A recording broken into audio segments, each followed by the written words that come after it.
Hello students, तो आज हम लोग देखने के लिए जा रहे हैं कि बहुपद का गुणनखंड कैसे निकालते हैं और साथ ही साथ यदि बहुपद का शून्यक बोल दे गुणनखंड निकालने के बाद बोले शून्यक निकालने के लिए तो कैसे निकालते हैं, दोनों ही बात को हम देखेंगे। तो प्रश्न है हमारे पास 2x² - 8x + 6 का शून्यक निकाले। शून्यक निकालने के लिए सबसे पहले गुणनखंड तुमको निकालना पड़ेगा। तो प्रश्न क्या हमारे पास देख लेते हैं, प्रश्न क्या कह रहा है। प्रश्न में हमको एक बहुपद दिया है 2x² - 8x + 6, ये हमारे पास एक बहुपद दिया हुआ है। ठीक है, यहाँ पर कुछ बातों को समझ लेना बेहद ही जरूरी है। जैसे कि यहाँ पर x² का गुणांक 2 है, x का गुणांक -8 है और अचर पद 6 है। फिर से देख लो, x² का गुणांक 2, x का गुणांक -8 और अचर पद +6। तो गुणनखंड करने के लिए जो सबसे पहला स्टेप होता है उसमें क्या करेंगे हम, स्टेप 1। सबसे पहले अपने को क्या करना है, अचर पद और x² का जो गुणांक है उसको मल्टीप्लाई करना है। तो 2 और 6 को मल्टीप्लाई करना है। तो अपन क्या करते हैं, 2 और 6 को मल्टीप्लाई कर देंगे तो ये हो गया 2 × 12।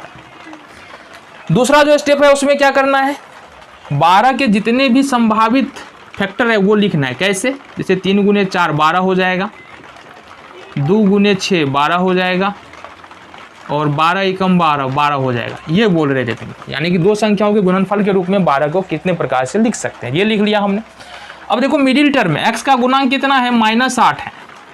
अब मिडिल टर्म ऐसा क्या करे कि हमारा जो है ना गुना करने के बाद प्लस में 12 आ जाए और जिन दो संख्याओं का गुना कर रहे हैं उन दोनों संख्याओं का हमारा योग या बोलो घटा कुछ भी कर लो -8 है। उसका एक ही तरीका है, माइनस यहाँ भी लगाएंगे माइनस यहाँ भी, यानी कि -2 को -6 से गुना करेंगे +12 हो जाएगा और -2 और +6 को जोड़ेंगे तो ये -8 हो जाएगा। अब यहाँ से करना क्या है, -2 और -6x कर लेना है। तो -2 और -6 को जोड़ेंगे तो -8x होगा। इट मीन्स कि 8x के बदले में हम लोग क्या लिख सकते हैं, -8x के बदले में -2x - 6x। यहाँ पर कर लेंगे, ये होगा 2x² - 2x - 6x और प्लस में 6।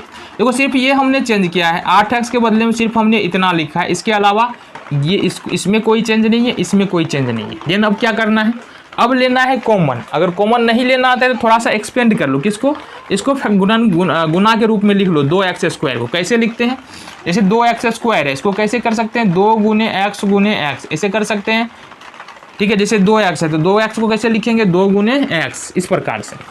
तो यहाँ पर हो जाएगा 2 × x × x - 2 × x - 6 को लिख सकते हैं 2 × 3 और x को लिख सकते हैं x प्लस में, फिर 6 को लिख सकते हैं 2 × 3।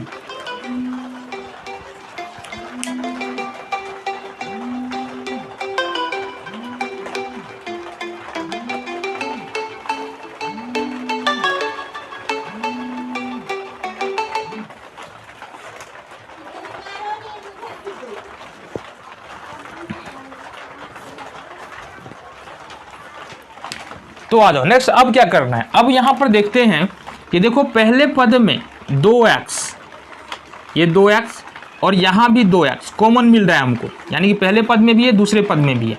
इसमें देखेंगे तो 2 × 3 यहाँ भी है और 2 × 3 यहाँ भी है। तो करना क्या है, जो हमको कॉमन मिल रहा है उसको बाहर रख लेंगे, बहुत आसान है। 2x थे, 2x को हम क्या करेंगे, बाहर रख लिए। 2x बाहर निकल गया, अब बचा हमारे पास यहाँ पर सिर्फ x और यहाँ पर 2x ही था, कुछ नहीं था, तो मतलब सिर्फ -1 बच जाएगा।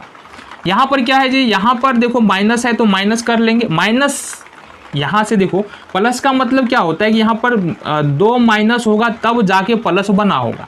अब हम क्या करें, सबसे पहले तो माइनस को बाहर ले रहे हैं, माइनस का मतलब एक माइनस यहाँ से निकल जाएगा तो ये तो प्लस हो जाएगा। साथ ही साथ 2 × 3 को भी बाहर ले रहे हैं तो ये तो प्लस में हो गया, x प्लस में हो जाएगा।